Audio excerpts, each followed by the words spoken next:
17h19 avec nous le président de l'Association des directions générales scolaires du Québec, Lucien Maltais. Bon après-midi, Monsieur Maltais. Bon après-midi. Comment ça va, Monsieur Maltais? Ça va très bien, vous? Oui, moi, ça va très bien. Mais pour vous, ça semble moins bien aller parce que le ministre de l'Éducation se donne les pleins pouvoirs, y compris le pouvoir de renvoyer des présidents de l'Association des directions générales scolaires du Québec et sans normes, quoi, hein? Pas nécessairement renvoyer le président des directions générales scolaires, mais plus les directions générales des centres de services scolaires. Mais il peut parce que le président de l'association est lui-même directeur de direction scolaire. Tout à fait, vous avez raison, oui.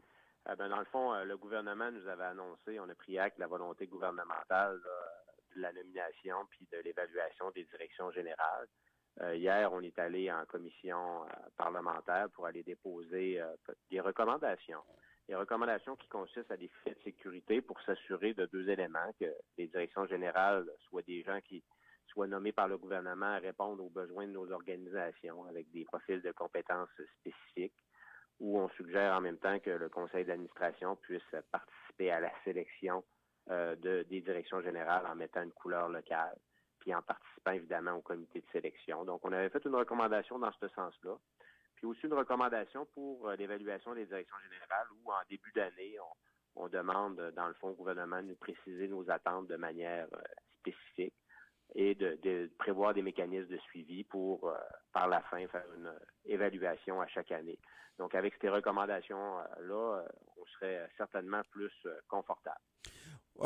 Être confortable, ça signifie ce que tout employé doit savoir. Qu'est-ce que vous attendez de moi et moi, qu'est-ce que je m'attends de vous? Ça, il faut le savoir. Un employeur de bonne foi ne peut pas arriver et du jour au lendemain, décide que l'employé ne fait plus l'affaire et sur quels critères, on ne le sait pas.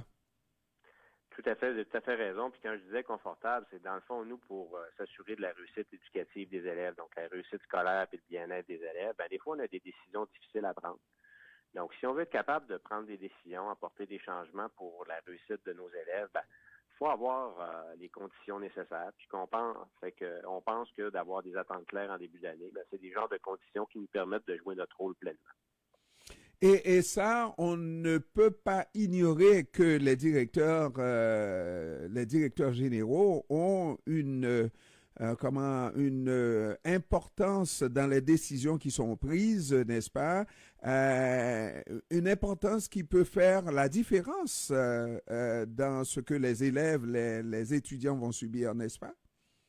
Vous avez tout à fait raison. Vous savez, dans nos organisations, hein, on a beaucoup de personnel. On a beaucoup d'établissements. Puis si on veut que tout le monde travaille dans la même direction, qui est travailler pour la réussite des élèves, évidemment, il faut mobiliser les gens. Faut engager les bonnes personnes, faut les superviser, coordonner les actions, mais travailler en collaboration. Et présentement, les directions générales, on constate un haut niveau de compétence avec un engagement très, très fort. Puis c'est des gens qui sont capables de mobiliser leur équipe pour que tout le monde on travaille ensemble pour améliorer la réussite. Et c'est vrai aussi, lorsqu'il y a une année horribilis, on dirait ça, là, n'est-ce pas? Et c'est ultimement le ministre de l'Éducation qui mange les coups. Est-ce que c'est suffisant pour lui donner les pleins pouvoirs au point où moi j'aurais tendance à l'appeler l'homme fort de l'éducation?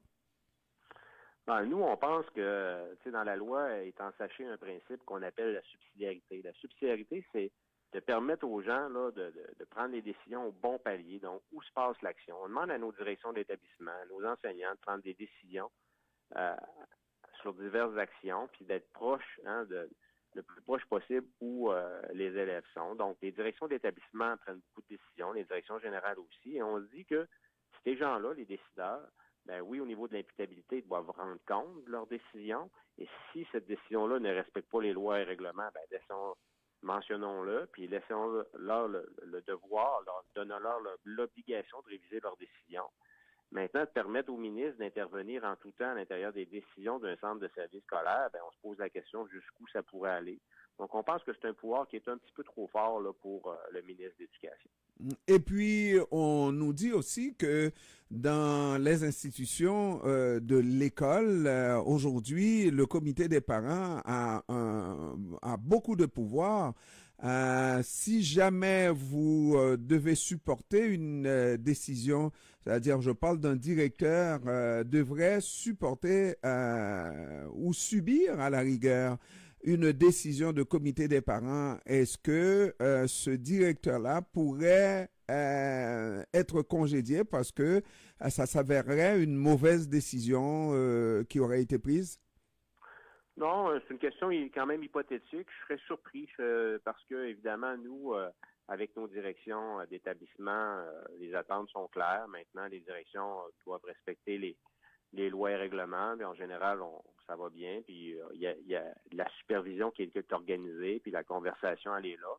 Sur le pouvoir des comités de parents, je pense qu'il y a eu une évolution, mais je pense que les décisions se prennent quand même pour le meilleur. Donc, j'ai moins d'inquiétude. Je pense que c'est plus les directions générales là, qui sont à risque de peut-être perdre leur emploi si la décision ne fait pas l'affaire du gouvernement. C'est pour ça que nous, on propose un processus d'évaluation clair, donc avec des attentes en début d'année, des mécanismes de suivi, une évaluation finale à la fin, pour être capable d'avoir une discussion, puis d'être capable d'apporter des ajustements là, pour évidemment travailler tous dans le même sens pour s'assurer la réussite et une performance au niveau de notre réseau d'éducation. Et dernière question, est-ce que vous connaissez des employés de l'État qui peuvent se faire virer comme ça du jour au lendemain pour une mauvaise décision? Est-ce que ça se passe comme ça dans le secteur public véritablement? Non, j'ai pas d'anecdote particulière. Il y a peut-être le PDG de la SAC qu'on avait entendu dernièrement, là, qui je pense pas que c'est en lien qu'une mauvaise décision.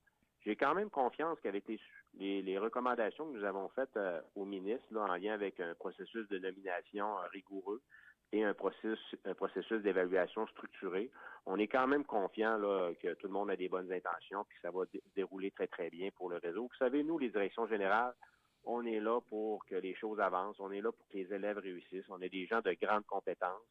On veut mobiliser nos équipes, travailler en collaboration. Donc, on va faire avec la loi qui sera en place. On laisse les parlementaires, on les a fait des suggestions, on les laisse en prendre compte, puis après ça, on va vivre avec ça.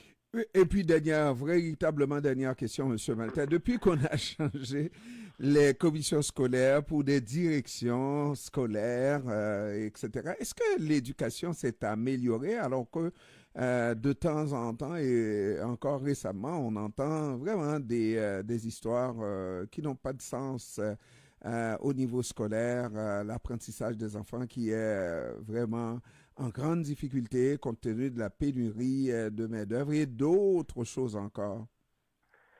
Bien, c'est sûr que quand on fait l'amalgame de l'évaluation du projet de loi 40 avec la situation, le défi qu'on a, il faut se rappeler que le 9 février, ou en tout cas peut-être le 7 février 2020, je pense que ça avait été l'adoption du projet de loi 40, puis après ça, on a eu la pandémie. Donc, veut pas, on n'a pas eu les conditions facilitantes pour travailler sur deux dossiers majeurs. Le premier dossier, c'est certainement la réussite éducative des élèves. Donc, je parle ici de la réussite scolaire et de leur bien-être. Puis le deuxième dossier, c'est certainement la pénurie de personnel. Donc, tout ça arrive en même temps. Donc, je pense que l'important, c'est de regarder en avant.